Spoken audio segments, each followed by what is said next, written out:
Assalamualaikum warahmatullahi wabarakatuh. Terima kasih pimpinan, yang terhormat pimpinan dan anggota Komisi 6, yang terhormat Pak Dirut Bio Farma, Direktur jajaran di industri farma. Saya lihat Pak Dirut Indo, Pak Kimia Farma. Presentasi yang sangat menarik dari BUMN Farma. Tadi dikatakan bahwa kita telah mencapai satu kinerja yang bagus. Nah, kalau kita lihat dulu mengenai penunjukan Bio Farma sebagai holding, ini tentu salah satu tugasnya adalah mendorong ekspansi dari anak-anak perusahaannya. Tadi pembagiannya sudah jelas sekali, Bu Evita sudah katakan, Indofarma akan fokus pada Alkes dan produk-produk herbal. Kimia Farma akan fokus pada produk farmasi berbasis kimia, dan Indofarma sebagai induk fokus pada vaksin dan antisera. Sehingga harapannya adalah masing-masing perusahaan BUMN Farma akan menjadi jawara di segmennya. Dan sinergi dari perusahaan-perusahaan ini diharapkan akan mencapai paling tidak pangsa pasar farma Indonesia seperti yang Bapak laporkan pada annual report Bio Farma tahun 2020. Harapannya adalah pangsa pasarnya mencapai 10%. Ya, walaupun sampai saat ini kelihatannya masih belum tercapai. Ya. Kemudian kalau dari sisi teknologi kita lihat Bio Farma sama sekali tidak diragukan. Reputasinya di kalangan dunia, tadi Bapak mengatakan bahwa untuk vaksin polio 2/3 dari pangsa pasar dunia adalah dipasok oleh Bio Farma. Jadi dari sisi teknologi tidak ada isu seharusnya. Tetapi kalau dari sisi pengelolaan bisnis itu yang perlu kita cermati, Pak. Dari visinya Bio Farma, yaitu menjadi life science berskala global, maka perlu ditunjang oleh satu manajemen yang handal. Mari kita cermati laporan keuangan, Pak. Tadi berkali-kali rekan-rekan yang sudah menyampaikan, penjualan bersihnya adalah 43,4 triliun. Tapi harus dicatat, termasuk di dalamnya 26,8 triliun. Ya. Kalau kita bandingkan dengan penjualan bersih 2020 sebesar 14,3 triliun. Nah, penjualan bersih di luar vaksin 2021 adalah hanya sebesar 16,6 triliun. Sehingga harus ada kejujuran, Pak. Mengatakan bahwa the real growth dari 2020 ke 2021 di luar vaksin hanya sebesar 16,1%. Jadi jangan memasang satu angka yang sedemikian fantastis, Pak. Ya, bahkan pencapaian ini 16,6 triliun ini di bawah rencana kerja Bapak, RKAP. RKAP Bapak memasang 17,1 triliun. Tentu mohon izin Ketua mengkonfirmasi sedikit bahwa angka 17,1 triliun di RKAP ini belum termasuk vaksin, Pak, ya? Belum termasuk vaksin, ya? Nah, berarti memang dibandingkan RKAP maka penjualan tidak tercapai. Ini harus clear. Yang kedua, mengenai rencana belanja, Pak. Capex yang sebesar 2022 sebesar 1,87 triliun, di mana ada kontribusi PNM sebesar 402 miliar. Ya, saya bertanya-tanya, Pak, kenapa halaman 15 yang tadinya ada breakdown Bapak hilangkan? Padahal Padahal di edisi sebelumnya itu sudah jelas Pak. Di sini kelihatan ada investasi untuk Bio Farma yang paling besar adalah di bangunan dan peralatan mesin. Di Kimia Farma, di bangunan dan peralatan mesin, demikian pula di Indofarma. Kenapa angka-angka ini dihilangkan? Tahu-tahu muncul hanya satu baris, ya, dan ini mengundang kecurigaan banyak orang. Apa yang akan disembunyikan di sini? Nah, terlepas dari itu semua, Pak, tadi kan dibutuhkan dana sebesar total 3,1 triliun. Sementara total PNM 591 miliar. Kita breakdown Pak, untuk Indofarma 1,8, PNM-nya 402. Kekurangannya akan diambil dari mana? Apakah akan menggunakan retaining atau akan menerbitkan utang? Kalau kita cermati laporan keuangannya,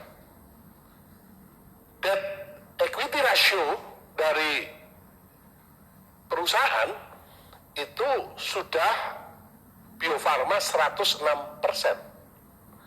Untuk Indofarma 296%, Kimia Farma 145%. Jadi DER-nya sudah tinggi. Dibandingkan dengan Kalbe Farma hanya di 20%, Temposcan Pacific, saya hanya ngambil dua perusahaan yang juga sudah perusahaan publik, di 40%. Jadi kekurangan akan diambil dari mana? Ya.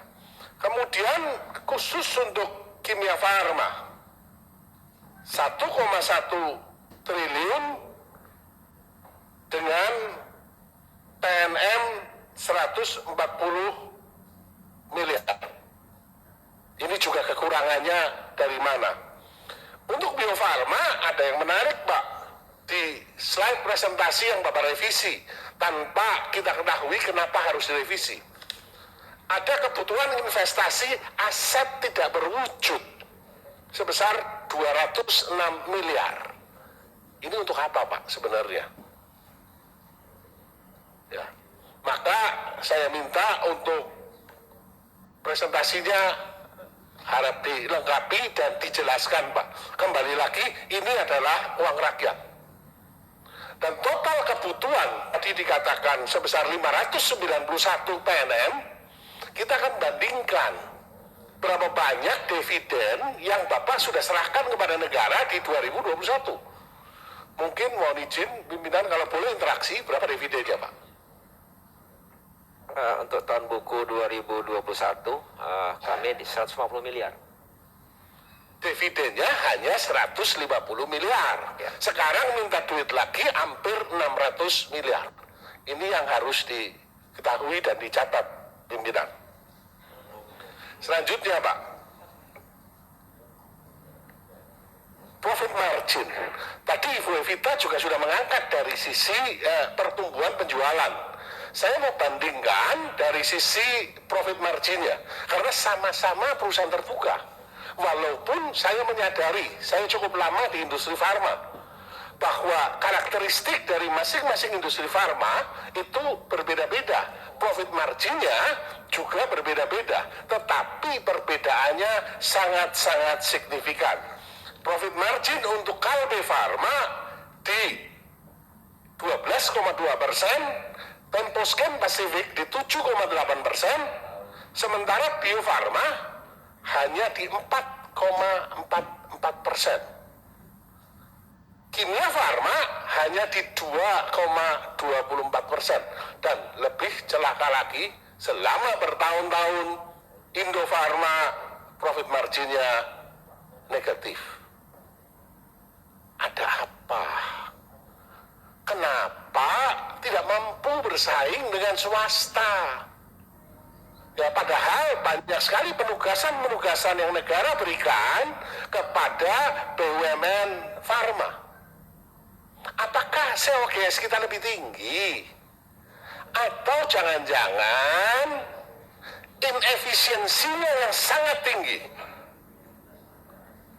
Di inisiatif strategik 2022, Bapak katakan integrated operational and financial system serta joint procurement untuk keseluruhan dari grup. Kita kepingin tahu seberapa besar efisiensi yang Bapak dapatkan dari joint procurement. Khusus untuk Indofarma. Apa yang salah sebenarnya dengan Indofarma? Penjualan Alkes meningkat besar-besaran 2021. Tetapi bottom line-nya rugi. Dengan atau tanpa COVID, bottom line dari Indofarma rugi. Apa yang salah? Apakah perlu dilakukan audit investigatif untuk mengetahui lebih lanjut apa yang salah dengan Indofarma? Selanjutnya mengenai inovasi pada bisnis model dan pengembangan bisnis. Ini adalah salah satu inisiatif strategis yang Bapak kemukakan, yaitu digitalisasi penjualan bisnis dan ekosistem industri kesehatan. Di halaman 17, Bapak katakan bahwa skornya sudah mencapai terimplementasi 38%. Pertanyaannya, implementasinya, wujud nyatanya seperti apa, Pak? Wujud luarannya yang mudah dilihat. Oh, Bapak ketemu satu angka 38%. Berikutnya transformasi digital, apalagi yang sebenarnya sudah dilakukan di internal Indofarma. Karena transformasi digital hakikatnya bukan hanya merubah teknologi lama menjadi teknologi baru, tapi ini juga urusannya dengan faktor manusia. Apakah benar-benar digital transformation yang ada di Indofarma sudah menyangkut perubahan budaya di dalam Indofarma, sehingga perusahaan mampu benar-benar tadi menjadi pemain global. Skornya Bapak tulis di sini adalah 56%. Maka pertanyaan saya, apa sih yang sudah dipersiapkan dan dilaksanakan oleh Bio Farma? Karena setahu saya, perubahan pada faktor manusia membutuhkan satu konsistensi dan waktu yang cukup panjang. Tapi skor Bapak adalah skor yang tertinggi. Yang terakhir, pimpinan, mengenai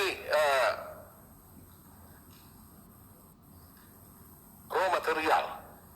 Ketergantungan terhadap ekspor di RDP yang lalu, saya mempertanyakan penugasan dari Bio Farma kepada anak perusahaan untuk masuk pada industri bahan baku. Saat itu masukan dari saya adalah masuk ke industri bahan baku yang spesifik, karena tidak mungkin akan semua masuk industri bahan baku. Pasar Indonesia tidak cukup besar untuk mampu kita main di industri hulu. Tetapi persoalannya kali ini di inisiatif strategis sama sekali tidak ada pernyataan masuk ke industri hulu. Padahal di presentasi Bapak sebelumnya jelas-jelas mengatakan, menugaskan kepada anak perusahaan kita untuk fokus pada industri hulu. Yang saat itu saya kasih masukan, fokus hanya di jenis-jenis kimia tertentu. Jadi ini mohon konfirmasinya. Terima kasih. Wassalamualaikum warahmatullahi wabarakatuh.